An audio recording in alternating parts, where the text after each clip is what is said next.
របស់យើងមានអារម្មណ៍សប្បាយរីកយើងមានអារម្មណ៍tốtបាទ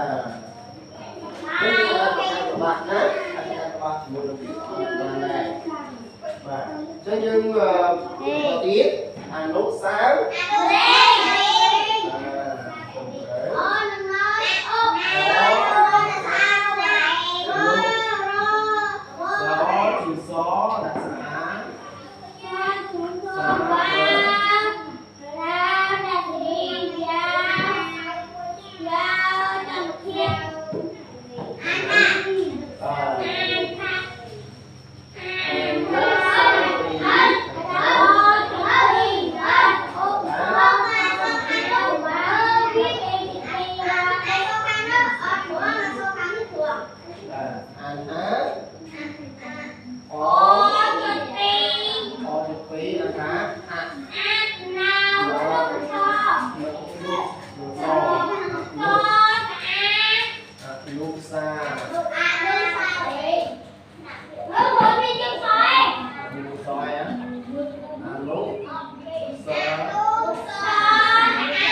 បាទឥឡូវសូមស្ដាប់អានទៅ